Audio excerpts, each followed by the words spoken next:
What's going on, everyone? So if you're new to the channel here, my name is Eric and welcome to Staggered Horizons. So I just want to take a quick second here to thank you all so much for the support on this channel. Whether you've just stopped by here or there, watched some videos all the time, or hit that subscribe button, or even gave some input here on this channel, I greatly appreciate it. I've been working on a couple things on the DL that I can't wait to share with you guys, so please stay tuned. So I just got my Subaru Legacy GT back and I am super excited to finally get everything back up and running again. So in about an hour, we're going to be heading out to the shop to get a ProTune, but right now in today's video I am going to be showing you how to install the Grimmspeed 3-port boost control solenoid. So if you are unfamiliar on what a boost control solenoid does, it actually limits the amount of boost to prevent any overboosting, which could actually damage your engine. So the install is pretty much the exact same for both the WRX as well as the Legacy GT, set aside from its mounting points, which are about 2 to 3 inches away from each other, which is no big deal. So I'm going to show you how simple and easy it is to get that done. So just to let you know, if you are putting a boost control solenoid in your vehicle,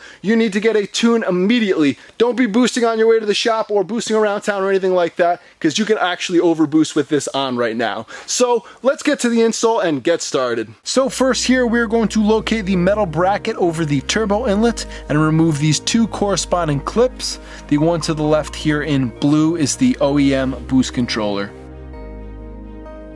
We are then going to take a 10mm wrench, loosen this bolt right here, and then remove and put to the side.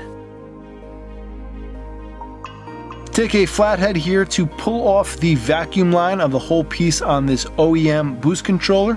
This should pop off really easy, and put that to the side because we'll be using that vacuum line later.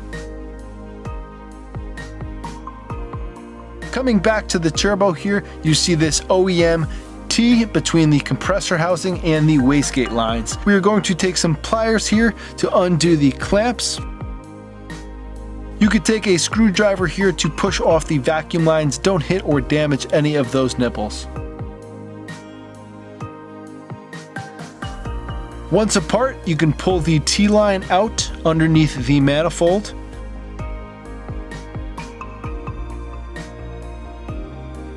Don't throw away any of this, as we will need these connectors later. Place the electronic boost control solenoid into place and screw the bolt, not too tight so you can move it around.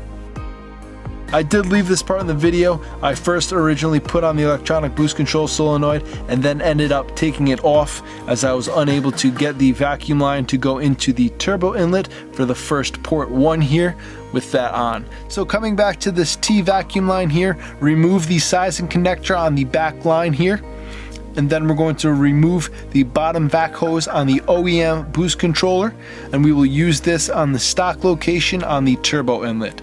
We are then going to plug in the sizing connector here. You may have to do some wiggling to get this new vacuum line on the sizing connector here.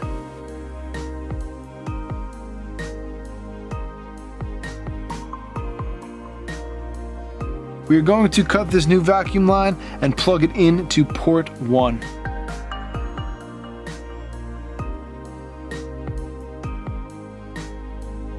We are going to take another section here of the vacuum line and run it underneath the intake manifold.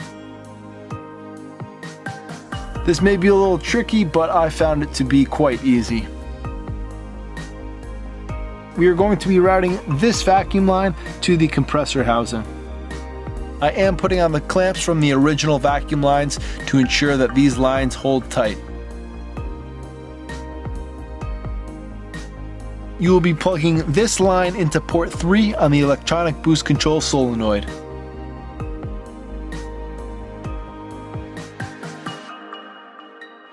We are going to cut another new section of vacuum line to run under the intake manifold, now routing to the wastegate nipple.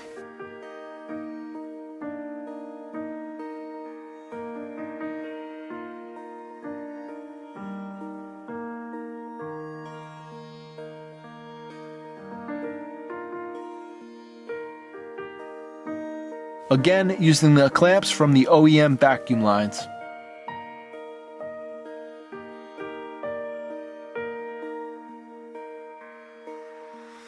This line will be plugged into port 2 on the side or the bottom of the electronic boost control solenoid. Make sure all of your lines are connected well, tight, and secure. And then you can take the OEM plugs and plug them back into the corresponding ports. So I did end up using some black zip ties here on the front of the boost control solenoid, and then we did use the existing clamps on the back side or the turbo side. So everything should be secure and nice. Right now I'm going to be heading out to get the car tuned, and like I said, don't be boosting, don't be doing anything until you get a ProTune after putting this boost control solenoid on there. So I hope you guys enjoyed this video, found it helpful in some way. So if you are stopping by for the first time, please hit that subscribe button. If you enjoyed this video, please slap that like button. I hope you all have a fantastic day, and I'll see you in the next one. Take care.